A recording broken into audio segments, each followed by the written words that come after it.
हे गरीब नगर आहे. मुंबईतली वांद्रे पूर्व इथली ही जुनी झोपडपट्टी. याच्यावरती काही दिवसांपूर्वीच बुलडोजर चालला आणि त्यानंतर आता दिसणारं हे सगळं चित्र आहे. पण हे सगळं आपण बघितलंय, याच्या पलीकडची गोष्ट सांगण्यासाठी आज पुन्हा या ठिकाणी मी उभा आहे. आपल्याला माहिती आहे 20 मेला इथं 2 मशिदी पाडल्या गेल्या. जेव्हा दुसरी मशीद इथे पाडली जात होती तेव्हा मोठा संघर्ष, मोठा तणाव आपण सगळ्यांनी इथे अनुभवला. जेव्हा ही कारवाई सुरू होती तेव्हा समोरून जिकडे बेहरामपाडा आहे तिथून पोलिसांच्या दिशेनं दगडफेक झाली. मोठा तणाव वाढला. पोलिसांनी लाठीचार्ज करावा लागला. काही जणांना ताब्यात घेतलं आणि अखेर हे सगळं प्रकरण या ठिकाणी शांत झालं. हे सगळं घडलं कुठे? तर इथे मुंबईत वांद्र्यात. पण कुणीतरी तिकडे पाकिस्तानात कराचीमध्ये हे सगळं बघत होतं. कोणीतरी हेतुपूर्वक हे सगळं तिथपर्यंत पोहोचवत होतं आणि त्यानंतर कराचीमध्ये बसलेल्या एका माणसानं एक निर्णय घेतला या घटनेचा बदला घेण्याचा. हा कट उधळून लावण्यात आला आहे, पण त्याच्यानंतर तपासामध्ये जी माहिती पुढे येते ती भयंकर आहे. टप्प्याटप्प्यानं हे सगळं तुमच्यापर्यंत पोहोचवणार आहे. त्यासाठी हा व्हिडिओ शेवटपर्यंत बघा. नमस्कार, मी गुरुप्रसाद. तुम्ही बोलभिडू बघताय. आता तो माणूस कोण आहे ज्याने हे सगळं प्लॅनिंग केलं हे थोडक्यात सांगतो. त्याचं नाव आहे मुन्ना झिंगाडा. बऱ्याच कालावधीनंतर त्याचं नाव पुन्हा एकदा चर्चेत आलं आहे, कारण दिल्ली पोलीस सेलनं केलेली कारवाई आणि त्याच्यानंतर चर्चेत आलेलं हे नाव. तो मूळचा मुंबईतला जोगेश्वरीमधला प्रेमनगर भागामध्ये राहणारा. 90च्या दशकामध्ये त्याची गुन्हेगारी पार्श्वभूमी आपल्याला सापडते.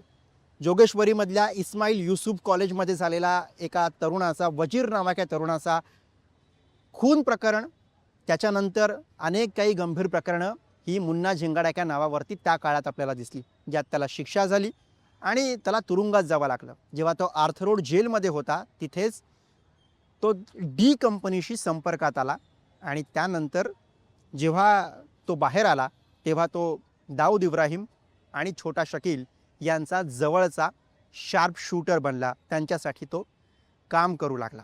त्याच्या नावावरती त्यानंतर मुंबईत 70हून अधिक गंभीर स्वरूपाचे गुन्हे दाखल झाले. खंडणी, खून यांसारखे गंभीर गुन्हे हे मुन्ना झिंगाडा याच्या नावावरती आहेत.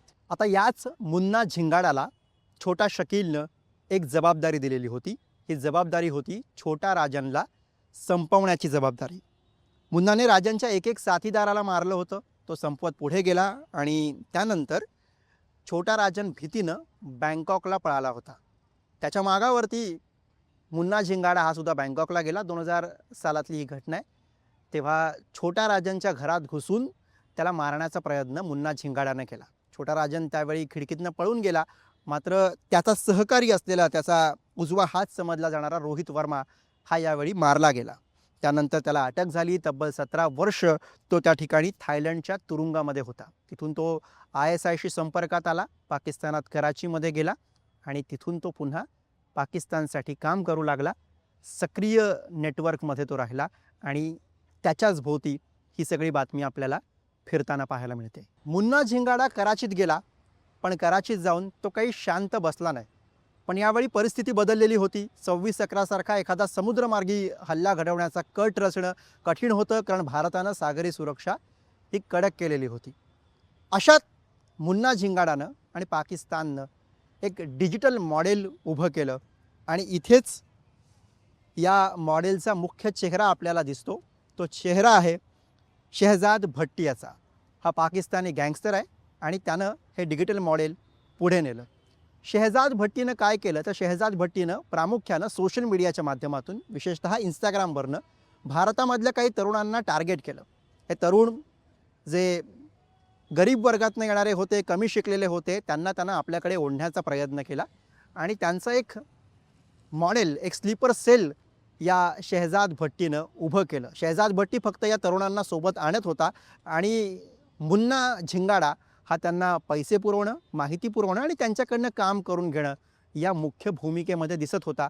असंच एक मॉडेल होतं आणि ते मॉडेल इथे कसं सक्रिय झालं, या हेतूपर्यंत कसं पोहोचलं हे पुढे बघूयात. आता हे नेटवर्क उघडं कसं पडलं ते बघा.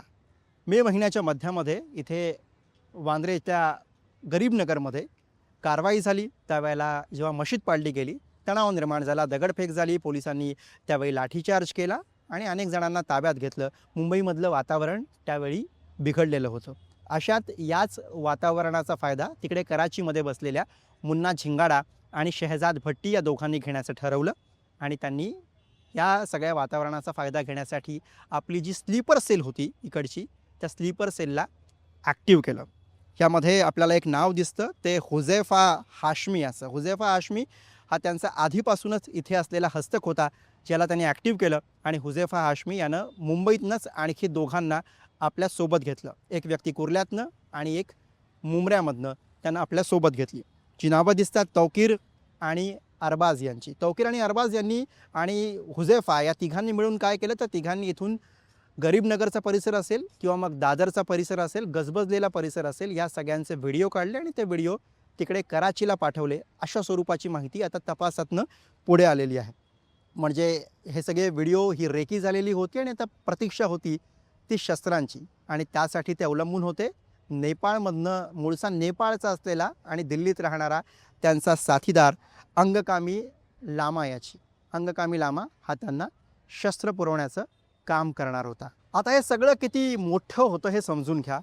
हा कट किती भयंकर होता हे दिल्ली पोलिसांच्या स्पेशल सेलचे प्रमुख अनिल शुक्ला यांनी दिलेल्या माहितीवरनं पुढे येतं. यामध्ये प्रामुख्यानं काय दिसतं, तर 2 शहरांना लक्ष्य करण्याचा हा प्लॅन होता, मुंबई आणि दिल्ली. मुंबईमध्ये असलेलं दादर स्टेशन आणि त्याचा ओव्हरहेड ब्रिज हा उडवण्याचा प्लॅन होता. त्याचबरोबर काही गर्दीच्या ठिकाणांना लक्ष्य करायचं होतं. याच्या पलीकडे दिल्लीमध्ये काही सरकारी इमारती टार्गेटवरती होत्या, तर काही वरिष्ठ अधिकाऱ्यांना लक्ष्य करण्याचा प्लॅन होता, अशी माहिती पुढे येते आहे. त्यामुळे कोणत्याही एका ठिकाणचा हा राग नव्हता, तर या निमित्तानं एक मॉडेल त्यांनी उभं केलेलं होतं आणि त्यातनं हे सगळे हेतू साध्य करायचे होते असंच दिसतंय.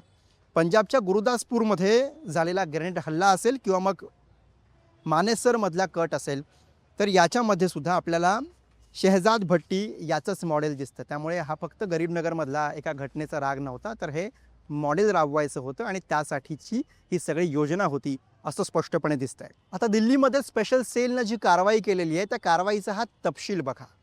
27 मेला दिल्लीच्या स्पेशल सेलनं मुंबईमधनं दोघांना अटक केली. मुंबईमधनं तौकीर आणि अरबाज यांचा मगाशी आपण उल्लेख केला, ज्यांनी रेकी केलेली होती, त्या दोघांना अटक करण्यात आली. त्याच्या पलीकडे आणखी 3 जणांना अटक केली. ती अटक झाली आहे छतपूरमधनं. त्याचबरोबर मगाशी आपण ज्याचा उल्लेख केला, जो शस्त्र पुरवणार होता, तो अंगकामी लामा, याला सुद्धा ताब्यात घेण्यात आलं. अंगकामी लामा हा मुन्ना झिंगाडा याचा जुना परिचयाचा आहे आणि त्यामुळे त्याची ही अटक सुद्धा या ठिकाणी महत्त्वाची आहे. त्याचबरोबर लामाकडे काय सापडलं, तर लामाकडे या कारवाई दरम्यान 2 पाकिस्तानी बनावटीची पिस्तुलं सापडली आणि 4 हँड ग्रेनेड्स सापडले. एकूण 9 जण या सगळ्या कारवाईमध्ये अटक करण्यात आलेली आहेत. आता ही कारवाई आपण जर का बघितली, तर एक मुद्दा आपल्याला इथे लक्षात घ्यावा लागेल, की ज्या पद्धतीनं ही सगळी आखणी, हे मॉडेल उभं राहिलेलं होतं, जशी माहिती समोर येते त्यानुसार जर का ही शस्त्र त्यांना सापडली असती आणि जर का यांच्यातून ज्या गर्दीच्या ठिकाणी त्यांनी रेकी केलेली होती, त्या ठिकाणी जर का हल्ले झाले असतील, हँड ग्रेनेड असेल किंवा मग ही बंदुकं असतील, तर किती त्याची काय व्याप्ती असती याची कल्पनाच आपल्याला करवू शकणार नाही. इतकं हे सगळं भीषण होतं, जे आता या तपासाअंती आपल्या समोर येतं आहे. आता शेवटी या सगळ्यातनं अगदी महत्त्वाचा मुद्दा, महत्त्वाचा प्रश्न, की मशीद पाडली आणि पाकिस्ताननं खरंच संधी साधली का? तर इथे 2 गोष्टी आपल्याला वेगवेगळ्या ठेवाव्या लागतील. पहिली गोष्ट म्हणजे इथं या ठिकाणी जी कारवाई झाली, तोडक कारवाई झाली, ती अनधिकृतपणे झालेल्या बांधकामावरती होती. मग ती झोपडी असली काय किंवा मग ती मशीद असली काय, ती इकडे वेस्टर्न रेल्वेनं त्याच्यावरती कारवाई केली आणि वेस्टर्न रेल्वेच्या कारवाईमध्ये झालेलं हे तोडकाम आहे. हा मुद्दा आपल्याला इथे पूर्णपणे वेगळा ठेवावा लागेल. दुसरा मुद्दा याच्यामध्ये काय दिसतो, की जो कट आहे, तो कट डी कंपनीनं, दाऊद इब्राहिमच्या माणसांनी आणि त्यांच्या हस्तकांनी रचलेला कट आहे. हिंसा घडवण्याचा हा सगळा जो भाग आहे, तो ISIशी कनेक्टेड आहे आणि त्याचा तसं बघायला गेलं तर गरीबनगरशी थेट संबंध नाही. पण गरीबनगरचा किंवा इथल्या घटनेचा वापर कशासाठी झाला, तर तरुणांना ट्रिगर करण्यासाठी, त्यांची माती भडकवण्यासाठी हे प्रकरण त्याच्याशी जोडलं गेलं आणि त्याचा वापर करण्याचा प्रयत्न हा काही मुन्ना झिंगाड्यासारख्या लोकांकडनं करण्यात आला. हा मुद्दा इथे आपल्याला लक्षात घ्यावा लागेल. पण इथे आपल्याला प्रामुख्यानं काय दिसतंय, तर अशा पद्धतीनं पाकिस्तान ISI एजंट मुन्ना झिंगाडासारखे इथनंच पाकिस्तानात गेलेले लोक हे सक्रिय होण्याचा प्रयत्न करतात. डी कंपनी पुन्हा त्यांच्या माध्यमातून सक्रिय होण्याचा प्रयत्न करते आणि असं काहीतरी घातक घडवण्याचा प्रयत्न करते, ज्याच्यासाठी जे मॉडेल उभं केलं जातं आहे Instagramवरनं इथल्या तरुणांना सोबत घेण्यासाठीचं हे मॉडेल आहे, ज्यातली 2 उदाहरणं आपल्याला मुंबई आणि जवळच्या मुंब्र्यामधनं पाहायला मिळतात. ती घातक आहेत. आत्तापुरती जरी या कारवाईच्या माध्यमातून हा सगळा प्रकार टळलेला असला, हे प्रयत्न उधळून लावलेले असले, तरीसुद्धा हे मॉडेल पूर्णपणे उद्ध्वस्त झालेलं नाही आहे आणि ही खऱ्या अर्थानं चिंतेची बाब आहे. ती या निमित्तानं आपल्याला लक्षात ठेवावी लागेल. या सगळ्या प्रकारावरती तुमचं काय मत आहे आम्हाला कमेंट सेक्शनमधनं नक्की सांगा. तुम्हाला काय वाटतंय जरूर कळवा. बोलबिडूसाठी मुंबईतनं कॅमेरा पर्सन अमर सकपाळसह मी गुरुप्रसाद.